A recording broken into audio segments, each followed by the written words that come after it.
तुम कैसे हैं यार तमाम लोग। उम्मीद करता हूँ यार तमाम भाई गैंग होगा ज़बरदस्त मज़े में और एंजॉय करेगा मेरे व्लॉग्स को और जुड़ा होगा चैनल के साथ। थैंक यू सो मच यार आपकी तमाम अप्रिसिएशन के लिए और तमाम उन ईमेल्स और टेक्स्ट मैसेजेस के लिए जो आप मुझे करते रहते हो। और ये मैसेजेस मुझे बहुत ज़्यादा मोटिवेटेड रखते हैं व्लॉग्स बनाने के लिए, वीडियोज़ बनाने के लिए और बहुत सी इन्फॉर्मेटिव इन्फॉर्मेशन आप तक पहुँचाने के लिए। तो आपका तहे दिल से बहुत बहुत शुक्रिया। तो भाई आज ऑकलैंड का वेदर है बहुत ही खूबसूरत और सनी और सर्दियों की जामद है और गर्मियों की आमद है और spring season is on its way और बहुत ही खूबसूरत सा समा है न्यूजीलैंड में इस वक्त और ब्राइट एंड सनी वेदर है टुडे। और आज था जुम्मतुल मुबारक और जुम्मे की नमाज के बाद मैं आया हूँ यहाँ पे। तो भाई लास्ट व्लॉग में बात हो रही थी सिक्योरिटी प्रोफेशन की और मुख्तलिफ प्रोफेशंस मैंने आपको ऑप्ट करने के लिए कहा था ताकि आप अपनी स्टूडेंट जर्नी को स्मूथली एक्सिक्यूट कर सको और अपने एक्सपेंसेस को मीट कर सको ऑन टाइम। और आज के व्लॉग में यार मैं आपको देने लगा हूँ बहुत सी इन्फॉर्मेटिव इन्फॉर्मेशन। जुड़े रहना इस व्लॉग के साथ, आपको मिलेगी बहुत ज़बरदस्त इन्फॉर्मेशन रिगार्डिंग सिक्योरिटी जॉब्स और कैसे आप सिक्योरिटी लाइसेंस के लिए अप्लाई करते हो। स्टेप बाय स्टेप प्रोसीजर मैं आपको गाइड करूंगा और तमाम उन स्टेप्स के साथ आपको पूरी इन्फॉर्मेशन दूंगा जो आपके लिए बहुत इंपॉर्टेंट है in order to get your security licence sorted in New Zealand. तो भाई अब बढ़ते हैं स्क्रीन की तरफ। स्क्रीन्स पर मैं आपको बताऊंगा कि यार कौन कौन से स्टेप्स आपको एक्सिक्यूट करने हैं in order to get your security licence sorted. और इसके अलावा यार जितने भी स्टेप्स हैं उनको आहिस्ता आहिस्ता प्रोसेस करना और बहुत आराम से इसको एक्सिक्यूट करना, रीड करके केयरफुली, क्योंकि कोई भी स्टेप अगर आप मिस आउट कर दोगे या रॉन्ग इन्फॉर्मेशन प्रोवाइड करोगे तो आपका सिक्योरिटी लाइसेंस डिले भी हो सकता है। और let's go to our screens और स्टेप बाय स्टेप प्रोसीजर को देखने की कोशिश करते हैं। और अगर आपको कोई भी क्लैरिफिकेशन रिक्वायर्ड है तो एज आई सेड आप मुझे ईमेल कर सकते हो। तो let's go to our screens. जी तो भाई सबसे पहले आपने जाना है google.com पर और COANZ को सर्च करना है। जो फर्स्ट लिंक आपके पास ओपन होगा वो मिनिस्ट्री ऑफ जस्टिस की वेबसाइट का होगा। वहाँ पे आपने चले जाना है। यहाँ पे आपने अप्लाई और रिन्यू के ऑप्शन पे क्लिक करना है। यहाँ पे मैं आपको बताता चलूँ कि यार आप अपना जो लाइसेंस है टेम्प्रेरी COA उसको अनदर 3 मंथ्स के लिए रिन्यू भी कर सकते हो बाय यूजिंग रिन्यू ऑप्शन।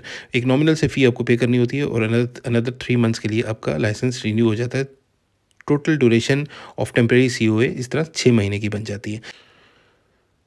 अभी जो आपको चीज़ें रिक्वायर्ड होंगी अपने टेम्प्रेरी COA को फाइल करने के लिए उसमें है आपकी फ़ोटोग्राफ, उसके अलावा आपके पास प्रूफ ऑफ ID जो कि आपका पासपोर्ट होगा।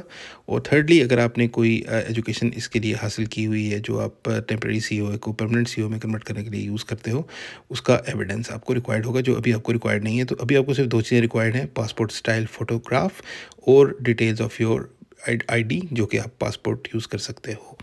इसके अलावा ड्राइविंग लाइसेंस भी आप यूज़ कर सकते हो अगर आपके पास न्यूजीलैंड ड्राइविंग लाइसेंस है तो, लेकिन अभी हमारे पास नहीं है तो हम उसको यूज़ नहीं करेंगे, अपना पाकिस्तानी पासपोर्ट यूज़ करेंगे। तो let's begin the process. Applicant name में आपका आ जाएगा first name and last name, complete name आपका यहाँ पे आ जाएगा। उसके बाद आपने क्या करना है कि उसके बाद आपने बताना है कि आपने क्या चीज़ सर्च आउट करनी है। आपने न्यू सर्टिफिकेट ऑफ अप्रूवल को सर्च करना है और स्टेटस आपका एक्टिव है। ये आपको बता देगा आपके नाम के अगेंस्ट कोई पहले से COA मौजूद तो नहीं है। तो यहाँ पे रिज़ल्ट आ गया कि नहीं है। उसके नीचे आपके पास लिखा हुआ है कि अप्लाई ऑनलाइन कर दें न्यू लाइसेंस के लिए। तो अब जब वो करेंगे तो ये वाला पेज ओपन हो जाएगा। इसमें आपने बहुत ही एहतियात के साथ ये 3 ऑप्शन सेलेक्ट करनी है। सर्टिफिकेट ऑफ अप्रूवल और वर्क टाइप आपने जो मैंने ऊपर 3 मेंशन किए हैं वही वाली सेलेक्ट करनी है कि प्रॉपर्टी गार्ड, पर्सनल गार्ड और क्राउड कंट्रोलर है। इसके अलावा ध्यान से आपने इन तमाम क्वेश्चंस के आंसर्स की ऑप्शंस को क्लिक करना है। उसके बाद अपना फ़ोटोग्राफ यहाँ पे अपलोड करना है। अभी मैं कोई टेम्प्रेरी पिक्चर यहाँ से अपनी फ़ाइल से कोई लोड कर देता हूँ ताकि आपको समझ आ जाए। यहाँ पे आपने अपना एक्चुअल फ़ोटोग्राफ जो कि पासपोर्ट ID फ़ोटोग्राफ है वो आपने अपलोड करना है। इसके बाद आपको ये क्रॉप करने की ऑप्शन भी देगा नेक्स्ट पेज पर जो कि यहाँ पर दे रहा है। तो आप अपना फेस और शोल्डर का वो हिस्सा जो आप दिखाना चाह रहे हो उसको क्रॉप भी कर सकते हो। उसके बाद आपने क्या करना है कि अपना फर्स्ट नेम और लास्ट नेम यहाँ पे दोबारा टाइप करना है। जैसे कि मैं यहाँ पे अपना नाम टाइप कर रहा हूँ फर्स्ट नेम और लास्ट नेम के फील्ड्स में। उसके बाद कुछ ऐसे क्वेश्चंस हैं सीक्वेंस में जो आपने आंसर आउट करने हैं कि आपका कोई अदर नेम है, आपकी डेट ऑफ बर्थ क्या है, आपकी जेंडर क्या है और इस तरह की कुछ स्क्रीन के ऊपर आपके पास क्वेश्चंस आते जाएंगे और उसका आपने आराम से और करेक्टली जवाब देते जाना है। उसके बाद आगे कुछ सीरीज़ ऑफ क्वेश्चंस हैं जिसके आंसर्स आप इस स्क्रीनशॉट से ले सकते हो और आराम से इसको देख के इन्हीं ऑप्शंस के ऊपर क्लिक करना। अगर आप रॉन्ग ऑप्शंस पे क्लिक करोगे तो होगा ये कि आपका COA डिले हो जाएगा तो फिर आपके पास जॉब करने की जो राइट्स हैं या अथॉरिटी है वो नहीं होगी for a longer period of time, जो कि इम्पेक्ट करेगी आपकी अर्निंग्स को। उसके बाद आप अपनी कॉन्टैक्ट डिटेल्स डाल दोगे, अपनी एड्रेस डिटेल्स डाल दोगे और अपना ईमेल एड्रेस इस स्क्रीन के ऊपर जैसे कि फील्ड्स मेंशन है उनके अंदर डाल दोगे। और ये प्रोसेस करने के बाद आपने नेक्स्ट स्क्रीन पे जाना है और यहाँ पे मैं आपको बताता चलूँ कि यार आपने जितनी भी ऑप्शंस हैं उनको बिल्कुल आराम से और देखभाल के केयरफुली अटैम्प्ट करना है, क्योंकि ये बहुत ज़्यादा क्वेश्चंस रेज़ करते हैं अगर आप कुछ ऐसी ऑप्शन सेलेक्ट कर दो जो कि आपके लिए एप्लीकेबल ना हो, और उस तरह इवेंचुअली होगा ये कि आपको कुछ डिलेज़ का सामना करना पड़ सकता है। तो मेरी सजेशन आपको यही है, मेरी एडवाइस यही है कि बिल्कुल आराम से कूल माइंडेड हो गए, कूल हेड हो के आराम से आपने ये काम करना है। ये आपके पास नेक्स्ट स्क्रीन जो आ गई, इसमें भाई आपने अपने पाकिस्तानी पासपोर्ट डिटेल्स को एंटर करना है, अपना पासपोर्ट नंबर एंटर करना है, उसके बाद नेशनलिटी में अपने पाकिस्तानी मेंशन कर देना है जो कि पासपोर्ट पे भी यही होगी। उसके अलावा पासपोर्ट की इशू डेट क्या है वो मेंशन करनी है, और एक्सपायरी डेट क्या है वो भी मेंशन कर देनी है। और ये सारा प्रोसेस जो मैं अभी आपको बता रहा हूँ ये temporary COA certificate of approval लेने के लिए है। इसके बाद आपको एक स्टडी प्रोग्राम में जाना होगा जो कि 3 डेज़ ऑफ स्टडी है, और उस 3 डेज़ ऑफ स्टडी करने के बाद आप परमानेंट COA के लिए भी अप्लाई कर सकते हो, जो कि आपके पास 5 साल तक वैलिड रहेगा।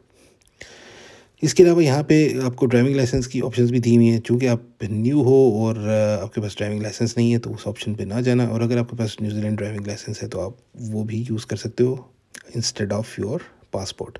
और उसके बाद आपने पासपोर्ट की स्कैन्ड इमेज भी लगाना है। यहाँ पे मैं एक डमी इमेज लगा रहा हूँ सिर्फ आपको बताने के लिए। तो भाई अभी तक उम्मीद है आपको तमाम चीज़ें समझ आ गई होंगी। अब हम नेक्स्ट स्क्रीन की तरफ जाते हैं। नेक्स्ट स्क्रीन पे हो गई कुछ सीरीज ऑफ क्वेश्चंस जो कि आपके क्रिमिनल रिकॉर्ड के अगेंस्ट कुछ क्वेश्चंस होंगे, और आपकी जो हिस्ट्री है जो कि आपके पाकिस्तान में है अगेंस्ट योर रिकॉर्ड्स वो क्लियर है कि नहीं है। तो ये किस तरह के क्वेश्चंस हैं उसको आपने येस और नो में आंसर करना है, और आराम से करना है, उसको पढ़ के करना है प्रॉपरली। किसी का आंसर अगर आपने ऑपोजिट कर दिया तो काफ़ी प्रॉब्लम हो सकता है। और ये करने के बाद आपको क्या मिलेगा, उसके बाद आपके पास होगा ये कि आपने जो इन्फॉर्मेशन दी है वो आपके पास एक समरी फॉर्म में एक पेज पे डिस्प्ले हो जाएगी, और नीचे आपने कंसेंट देना है, उसको टिक मार्क करना है चेक बॉक्स को, और उसके बाद आप पेमेंट्स के ऊपर रिडायरेक्ट हो जाओगे जो कि 250 न्यूजीलैंड डॉलर्स है, और इसको आप पे आउट कर दोगे। और पे करने के बाद आपको आपका COA ईमेल में भी रिसीव हो जाएगा, और कुछ दिन बाद बाय पोस्ट भी रिसीव हो जाएगा। फॉर्म फ़ी की बात कर लें तो आपके लिए रेलिवेंट है COA विद टेम्प्रेरी सर्टिफिकेट जो कि $250 का आपने ले लिया है, और उसके अलावा 227 में भी आप COA ले सकते हो, उसमें आपको टेम्प्रेरी सर्टिफिकेट नहीं मिलेगा। और ये फ़ी पेज है, ये आप मिनिस्ट्री ऑफ जस्टिस की वेबसाइट पे ब्राउज़ करके देख भी सकते हो, लेकिन आपके लिए रेलिवेंट जो इन्फॉर्मेशन थी वो मैं आपको दे चुका हूँ। इसके अलावा मैंने आपको बताया था कि 3 डे सिक्योरिटी ट्रेनिंग कोर्स आपको करना होगा in order to get your permanent COA, और उसके लिए ये वेबसाइट है, इस पर आप जा सकते हो। और 3 day training course Auckland CBD, Manurewa, Lower Hutt, Wellington में होता है गाहे बगाहे, और इसकी डेट्स आप चेक कर सकते हो when you are here in New Zealand. आप इसको रजिस्टर भी कर सकते हो। इसकी फ़ी है $320, और अगर आप COA भी उनसे बनवाना चाहते हो और तमाम चीज़ें वो आपको करके दें तो आपको $625 न्यूजीलैंड डॉलर पे करने होंगे। और ऑनलाइन आप क्रेडिट कार्ड के थ्रू या डेबिट कार्ड के थ्रू ये पेमेंट कर सकते हो इसी वेबसाइट के ऊपर। इस ट्रेनिंग का आउटकम आपका रिजल्ट होगा जो कि आप अपलोड करोगे COA बनवाने के लिए, और वो अपलोड करने के बाद आपको आपका परमानेंट COA भी रिसीव हो जाएगा आफ्टर फ्यू डेज। भाइयों उम्मीद है आपको तमाम इन्फॉर्मेशन समझ में आ गई होगी regarding applying your security licence and getting across the line with your security licence in New Zealand. और अगर आपको कोई भी क्लैरिफिकेशन रिक्वायर्ड है तो don't forget to email me on my email address which is right there in the description of this video। और जुड़े रहना चैनल के साथ। व्हाट्सएप चैनल मैंने यार शुरू कर दिया है। व्हाट्सएप चैनल पे आपको बहुत सी अपडेट्स मिलती रहेंगी regarding job search, visas, student information, और बहुत सी लाइफस्टाइल इन्फॉर्मेशन न्यूजीलैंड के बारे में। So don't forget to subscribe to my WhatsApp channel as well, और उसका लिंक भी आपको डिस्क्रिप्शन में मिल जाएगा, और मैं यहाँ पे भी नीचे चला दूंगा। तो यार मिलते हैं नेक्स्ट व्लॉग में बहुत जल्द आपके लिए बहुत सी इन्फॉर्मेटिव इन्फॉर्मेशन के साथ। तब तक के लिए दीजिए मुझे इजाजत। अल्लाह हाफिज।